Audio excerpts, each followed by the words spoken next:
पहले ही इस फिल्म ने ऐसा बवाल खड़ा कर दिया है कि हर तरफ सिर्फ इसी की चर्चा हो रही है। टीजर आया, मुद्दा वायरल हुआ और अब सेंसर बोर्ड की मंजूरी अटकने से सवाल और उठ रहे हैं कि आखिर इस फिल्म में ऐसा क्या दिखाया गया है जिसे लेकर इतना विवाद हो रहा है। क्या the India story slow poison in progress भी दिलजीत दोसांझ की फिल्म सतलुज की तरह मुश्किलों में घिरने वाली है? इन सवालों ने इस वक्त सोशल मीडिया से लेकर फिल्म इंडस्ट्री तक हलचल मचा दी है। दरअसल काजल अग्रवाल और श्रेयस तलपड़े की most awaited film the India story slow poison in progress का टीजर सामने आते ही इसकी कहानी को लेकर जबरदस्त बहस शुरू हो गई है।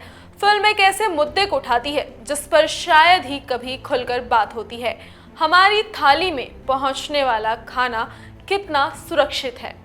फिल्म का दावा है कि खेती में इस्तेमाल होने वाले जहरीले कीटनाशक धीरे धीरे लोगों की सेहत को नुकसान पहुंचा रहे हैं और यही इसकी कहानी का सबसे बड़ा आधार है। लेकिन असली विवाद यहां से शुरू हुआ क्योंकि फिल्म की रिलीज डेट 24 जुलाई 2026 बेहद करीब है। फिर भी इसे अभी तक central board of film certification यानी CBFC से हरी झंडी नहीं मिली है। यही वजह है कि सोशल मीडिया पर तरह तरह की अटकलें लगाई जा रही हैं। कुछ लोग मान रहे हैं कि फिल्म का संवेदनशील विषय इसकी राह में रुकावट बन सकता है, जबकि आधिकारिक तौर पर अभी तक ये साफ नहीं किया गया कि मंजूरी में देरी की असली वजह क्या है। ऐसे में फिल्म को लेकर सस्पेंस और भी बढ़ गया है। फिल्म के टीजर में श्रेयस तलपड़े एक ऐसे पिता के किरदार में नजर आते हैं जिसकी 7 साल की बेटी कैंसर जैसी गंभीर बीमारी की शिकार हो जाती है। बेटी की मौत के बाद वे न्याय की लड़ाई शुरू करता है और यहीं से कहानी कोर्ट रूम ड्रामा में बदल जाती है। दूसरी तरफ काजल अग्रवाल एक दमदार वकील के रोल में दिखाई देती है जो अदालत में इस पूरे मामले को उठाती है और सवाल करती है कि आखिर हमारी रोजमर्रा की जिंदगी में इस्तेमाल होने वाला दूध, सब्जियां, फल और अनाज कितना सुरक्षित है। फिल्म ये दिखाने की कोशिश करती है कि अगर खाने में जहरीले केमिकल और कीटनाशकों का इस्तेमाल लगातार बढ़ता रहा तो इसका असर आने वाली पीढ़ियों पर कितना गंभीर हो सकता है। निर्देशक चेतन DK का कहना है कि ये सिर्फ एक फिल्म नहीं बल्कि समाज के लिए एक जरूरी बातचीत है। उनका दावा है कि फिल्म किसी सनसनी के लिए नहीं बल्कि लोगों को सोचने पर मजबूर करने के लिए बनाई गई है।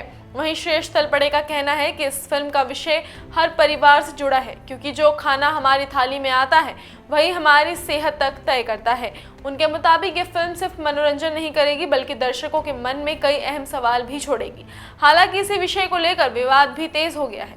कुछ लोग फिल्म की तारीफ कर रहे हैं कि आखिर किसी ने इस मुद्दे पर बोलने की हिम्मत दिखाई, जबकि कुछ लोगों का मानना है कि ऐसे संवेदनशील विषयों को दिखाने से पहले तथ्यों और वैज्ञानिक प्रमाणों का पूरा ध्यान रखना जरूरी है। इसी बीच फिल्म को सेंसर बोर्ड से मंजूरी ना मिलना चर्चा का सबसे बड़ा कारण बन गया है। कई लोग इसकी तुलना हाल ही में विवादों में रही फिल्म सतलुज से भी कर रहे हैं जिसे रिलीज से कुछ ही दिनों बाद OTT प्लेटफॉर्म से हटा दिया गया था। हालांकि दोनों मामलों की परिस्थितियां अलग हैं और फिलहाल द इंडिया स्टोरी को लेकर किसी प्रतिबंध या रोक की आधिकारिक घोषणा नहीं हुई है। फिल्म 24 जुलाई को हिंदी, तमिल और तेलुगु में रिलीज करने की तैयारी है, लेकिन सबकी नज़र अब CBFC से अंतिम फैसले पर टिकी हुई है। अगर समय पर मंजूरी मिल जाती है तो ये फिल्म सिनेमाघरों में दस्तक देगी, लेकिन अगर देरी जारी रहती है तो रिलीज प्रभावित भी हो सकती है।